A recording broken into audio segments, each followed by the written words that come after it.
할렐루야. 오늘도 생명의 삶으로 시작하는 하루가 복된 하루가 되시기를 주님의 이름으로 축복합니다. 저는 오늘 시편 119편 145절에서 160절 말씀을 중심으로 왜 말씀을 붙잡고 기도해야 하는가 라고 하는 제목의 말씀을 증거하기를 원합니다. 신앙생활이란 말씀을 근거로 간절히 기도하는 것이라고 그렇게 정의하는 분들도 있는데요.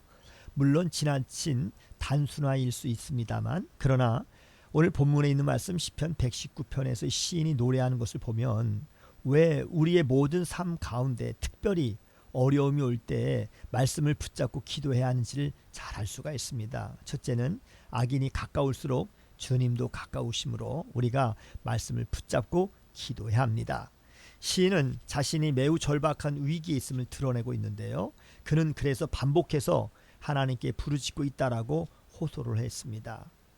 하나님이 그의 부르짖음을 들어주실 것을 확신하면서 주의 교훈과 주의 증거를 지키겠다라고 다짐하였습니다. 그래서 그는 새벽녘부터 하나님의 말씀을 바라고 부르짖고 또 조용히 읊조리는, 즉 묵상하는 사람이었습니다. 믿음이 없는 자들은 그가 너무 안일한 태도를 지니고 있다라고 생각할 것입니다. 그러나 시인은 악인들이 자기 가까이 온 것을 인식하고 있었습니다. 하지만 그는 하나님의 인자하심을 간구하였고요. 하나님이 주의 규례를 따라 자신을 살려주실 것이라고 믿을 뿐이었습니다. 그가 이렇게 평안할 수 있었던 이유는 악인들보다 하나님이 더 가까이 계시다는 사실을 믿었기 때문입니다. 그리고 하나님의 계명들이 영원한 진리임을 확신했기 때문인 것이지요. 오늘 본문을 묵상하다 보면 마치 겟세마네에서 기도하셨던 예수님의 모습이 떠오릅니다.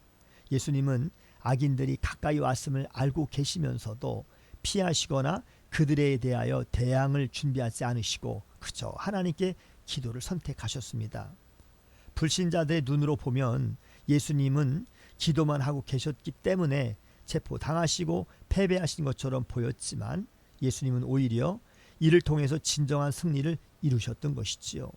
시인의 모습을 통해서, 그리고 예수님의 모습을 통해서 우리가 아무리 절박한 어려움을 맞닥뜨렸다 할지라도 말씀을 붙잡고 기도해야 함을 깨달을 수가 있는 것입니다. 두 번째는 대적이 많을수록 긍휼 또한 많이 있기 때문에 우리는 하나님의 말씀을 붙들고 기도해야 합니다.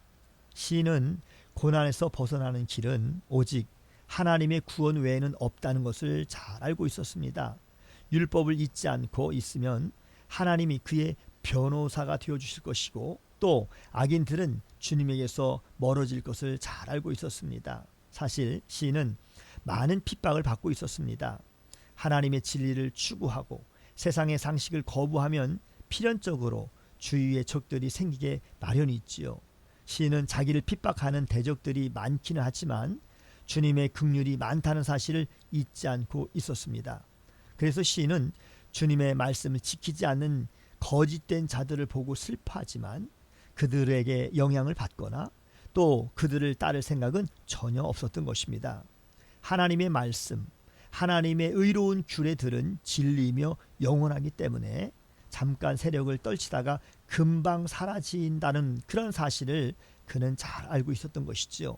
그러므로 우리는 믿음을 비웃는 자들, 교회를 비방하는 자들이 주위에 많아지면 많아질수록 더욱 말씀의 진리를 깨닫고 그 말씀이 우리의 삶 가운데 역사하도록 기도해야 하는 것입니다. 우리는 십자가 언약의 말씀을 붙들려 살아가는 성도들입니다. 대적들이 애워싸고 있고 안팎으로 어두움의 세력이 힘을 과시한다 할지라도 말씀을 통해서 하나님 앞에 나아가면 하나님의 자비와 긍휼이 훨씬 더 크고 훨씬 더 많고 훨씬 더 강함을 느낄 수가 있는 것입니다. 말씀을 정리합니다. 하나님의 은혜는 만나와 같이 비축이 불가능하기 때문에 매일 매 순간 하나님의 말씀 앞에 서서 자신을 돌아보고 하나님께 가까이 나가야 합니다. 그렇게 하지 않으면 사탄이 우리의 심령을 흔들고 악한 자들을 충동해서 우리를 하나님에게서 멀어지게 할 것입니다. 신앙생활은 말씀 생활과 그리고 기도 생활을 쉬지 않고 계속적으로 반복하는 것입니다. 말씀과 기도를 통해서 가까이 계시며 긍휼을 베푸시는 주님을 오늘도 체험하시는 우리 모두가 되시기를 주님의 이름으로 축복합니다. 샬롬.